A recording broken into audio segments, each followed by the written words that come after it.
En tout On cas, est deux champions canadiens à Sainte-Thérèse maintenant. ok. Ellie et toi? Ouais. Lui, il habite juste à côté, hein. C'est rare. On va dire vraiment un petit sport isolé où tu as deux champions canadiens à 3 minutes de distance. Pierre-Luc Desbois, originaire de Sainte-Thérèse de Gaspé, vient de remporter le championnat national de bras de fer du côté gauche à Moncton. Du bar à la compétition nationale, découvrez comment ce Gaspésien a développé sa passion pour ce sport méconnu, qui combine force brute et technique raffinée. On pourrait commencer, tu sais, tout simplement par mettre un petit peu la table, si tu es d'accord, de te présenter un petit peu, mais aussi pour ceux qui te connaissent moins, un petit peu, c'est quoi qui t'a amené dans le fond dans ce parcours-là, on va dire qui est peut-être un peu moins classique, qui est moins standard, mais tu nous parles un petit peu de ton cheminement qui t'a amené à découvrir un peu ce sport-là. Bien sûr. Eh bien, pour ceux qui ne me connaissent pas, je m'appelle Pierre-Luc Desbois. Je suis originaire de Sainte-Thérèse de Gaspé. Et j'ai commencé le bras de fer par pur hasard. Quand j'étais jeune, j'étais pas un amateur nécessairement de sport de force, peu importe. J'ai commencé à l'âge de 18 ans. J'étais au cégep à Gaspé dans ce temps-là. Puis je m'adonnais à sortir avec des amis dans un bar. J'avais quelques amis dans le fond qui s'amusaient, qui faisaient du bras de fer. Ils m'ont vu. Ils m'ont dit hey, viens essayer, viens essayer. J'ai essayé ça, puis la première fois, je me suis fait avoir direct. Pah! Ah ouais. J'ai dit ça marche pas. Il y a de quoi que je comprends pas. Dans ce temps-là, je m'entraînais quand même solide au gym, j'étais quand même fort. Mais il y a de quoi que je comprenais pas. Puis là, j'ai dit, je vais étudier ça, je vais m'améliorer. Fait que j'ai été sur YouTube, j'ai regardé toutes les vidéos qu'il n'y avait pas. J'ai commencé à m'entraîner tranquillement, tranquillement. Puis c'est à partir de là. Après ça, j'ai amené mes amis là-dedans. J'ai commencé à les défier un peu. Cet esprit de compétition qui est apparu. Hmm. C'est un peu, c'est un peu comme ça que ça a commencé. Ah, c'est intéressant ce que tu soulèves parce que des fois on aurait tendance à dire que c'est peut-être que uniquement la force. Bon, c'est sûr on voit que vous avez des bons gros bras là, mais qu'il y a aussi de la technique là-dedans qui est peut-être pas uniquement liée à la force. Parce que des fois, je regardais les vidéos là que tu avais postées. Ça dure quoi? Des fois, une demi-seconde, une seconde? À peine, à peine. Le but d'un tournoi, c'est vraiment de finir au plus tôt le match. Tu veux pas avoir un long match parce exemple, si ton adversaire a on va dire un déroulement facile, comparé à toi qui va passer des matchs de 30 secondes, l'autre va être vraiment avantagé. Hmm. Et pour revenir à ce que tu disais, côté technique, il y en a énormément. On va dire, si on compare un amateur à un professionnel, la technique va l'emporter dans tous les cas. Ça va faire vraiment la différence. Euh, c'est vraiment au niveau de la main, je te dirais. Au niveau des mouvements de la main, c'est des choses qu'on n'est pas habitué de voir. Tu vas faire ça dans un gym, tu vas pratiquer ces exercices-là, le monde va te regarder un peu de travers. Qu'est-ce qu'il fait, lui? Vraiment des trucs spécifiques. Ok.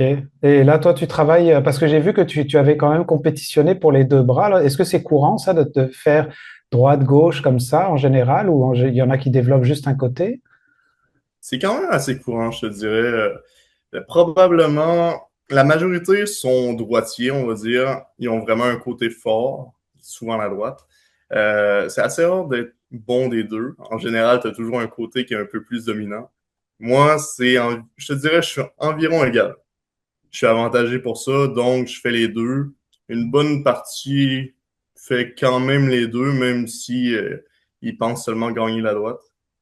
Ok, ok. Il n'y a pas de restriction, tu peux décider, je vais seulement faire la droite. Ça marche par poids, ça marche par âge. Ok. Alors, veux-tu nous parler de ta dernière expérience, juste parce que là, on parle de championnat, de ce que tu as posté dernièrement, mais parle un petit peu de ton expérience et de ce que tu as vécu, justement. Bien sûr, j'ai adoré mon expérience à Moncton. C'est la première fois euh, que j'allais à Moncton. C'est la première fois que... Ben non, ils l'ont déjà fait au Nouveau-Brunswick, pardon. Mais c'est la première fois que j'allais là pour ces raisons-là. Puis j'ai été étonné, il y a eu vraiment beaucoup de gens, beaucoup de supporters, beaucoup de compétiteurs aussi. C'était le deuxième national qui a été le plus achalandé. Les organisateurs ont dit qu'il y avait 627 inscriptions, réparties entre la gauche et la droite. Très bon national. Et niveau compétition, il y avait du calibre. Ouais.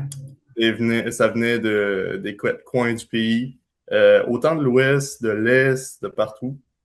Et j'ai pas eu disons, de la gauche, ça a très bien été. La droite, j'ai eu un petit peu plus de difficultés, mais quand même. Mais la gauche a super bien été. En 2024, j'avais passé proche de la remporter. J'avais fini deuxième, mais là, c'était mon année. Hmm. C'est quand même un sport où on sait que ça existe, mais en ayant fait des entrevues par le passé à ce sujet-là, on m'a déjà dit que il y a, je pense que c'est pas encore, je sais pas si c'est déjà ou pas encore reconnu des fois, que ça peut pas forcément se retrouver aux Jeux Olympiques ou des affaires de même. Ça en est Hmm. où à peu près cette situation de ce sport-là? Je te dirais, au Canada, ça dépend vraiment de chaque pays. Au Canada, malheureusement, le sport n'est pas encore reconnu. On manque encore de participants pour être reconnu comme un sport officiel, supporté par l'État. Dans certains pays, surtout en Europe de l'Est, c'est reconnu par l'État, c'est très supporté. Ça dépend vraiment. Et côté olympique, c'est pas encore là. C'est un rêve. C'est un rêve de chaque athlète de pouvoir aller aux Jeux olympiques. Dans le bras de fer, c'est un rêve aussi. Je sais qu'il y a déjà eu des pourparlers là-dessus, tout ça. Je ne sais pas exactement où ça en est, mais ça serait un rêve. Donc en attendant, il y a quand même des championnats qui s'organisent, c'est ça que je comprends. Comme là, toi, tu es allé à Moncton, mais ça, c'est chapeauté par qui? En fait, qui est-ce qui dirige un peu tout ça, là? Il y a plusieurs organisations. On n'est pas unifié seulement sous une bannière. Comme là, ce national, c'est un événement qui revient à tous les années, qui est organisé par les provinces en alternance. Il y a un comité, on va dire, dans chaque province qui s'occupe de faire des provinciaux. Puis à chaque année, il y a un comité qui va décider de prendre le chapeau pour organiser le national. Autrement que ça, on a plusieurs organisations mondiales qui se disputent pour, on va dire, le vrai Hmm. titre mondial. C'est pas encore unifié à 100% de OK. ce côté. Puis aussi, il y a des petits tournois, on va dire, dans chaque localité. N'importe qui peut dire, bon, ça me tente d'organiser un tournoi dans mon village. OK.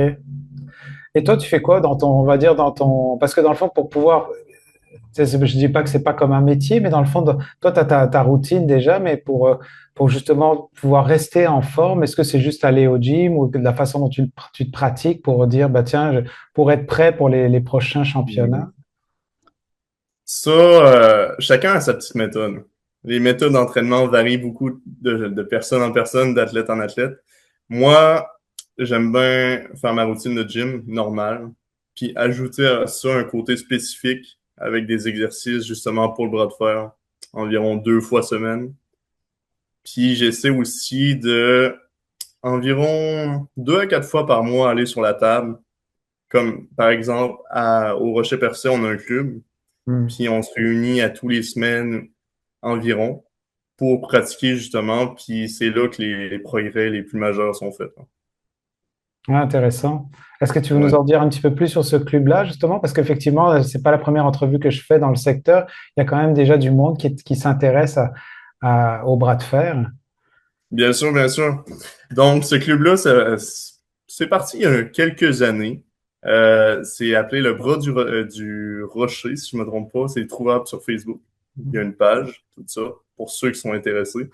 C'est un club où on pratique, c'est à chaque lundi soir, une petite pratique. Il y a du calibre pour tout le monde. C'est pas un environnement de compétition, c'est vraiment un environnement pour apprendre, s'améliorer. On a des gars de 250 livres comme des gars de 150. Il y en a pour tout le monde. Puis c'est ça, c'est un environnement pour apprendre. OK. Donc, toi, c'est quoi pour toi la prochaine étape, là, maintenant que tu as gagné quand même, c'était bien le gauche, hein, c'est ça que C'est tu as ça. remporté? OK. Premier gauche au Canada. OK. Alors, tu serais quoi pour toi, là, la suite de ça? Quand tu gagnes un championnat de même, est-ce que tu projettes déjà ce qui s'en vient dans le futur? Tu as déjà des dates ou comment ça se passe?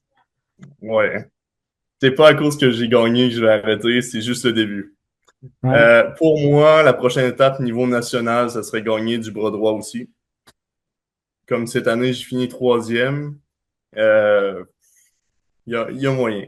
Fait que je vais continuer de pousser vers cet objectif-là à long terme ou à court terme même. Et on va dire, si on parle, je veux aussi parler d'une compétition qui est à venir. Ça va être ma prochaine compétition aussi. Dans notre coin, par chez nous, à Grande-Rivière. le 1er août prochain à l'Arena. Il va y avoir la 2e édition de la compétition de bras de fer. Ça va être un événement à pas manquer. L'année passée, il y a eu un nombre de spectateurs extraordinaire. Cette année, je suis sûr qu'on va battre ça. Et ça va être toute qu'une journée. Et ça rassemble du monde, on va dire, c'est de partout dans la province?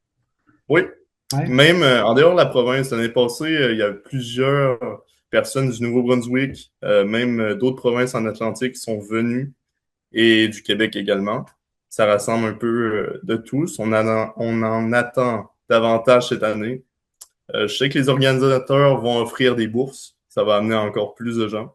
La compétition risque d'être plus élevée encore. Donc, c'est un rendez-vous le 1er août à l'Aréna de Grande-Rivière.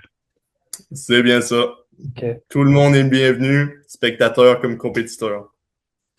En tout cas, merci beaucoup, Pierre-Luc, pour ton temps. Et puis, on te souhaite. J'imagine que à cette compétition-là, tu vas être là, tu vas participer là, le 1er août. Là. Bien sûr, je vais être là. Je vais même peut-être faire plusieurs catégories. OK, tu peux faire ça? Oui, tu peux monter de catégorie. Exemple, quelqu'un de 190 livres pourrait dire « Je veux compétitionner avec les gars de 250 ». OK, intéressant. Bon, on te le Ou un souhaite. petit peu plus de défis. Oui, hein, c'est vrai. Hein. Ouais, parce que je comprends, effectivement, c'est pas que uniquement la France, il y a beaucoup de techniques. Alors, c'est là que ça peut se jouer beaucoup. En tout cas, c'est mon opinion. Mais j'irai faire un tour, là, savoir si, pour s'imprégner un petit peu de l'ambiance. Parfait, Marc. Un gros merci. On se Merci. voit là le 1er août.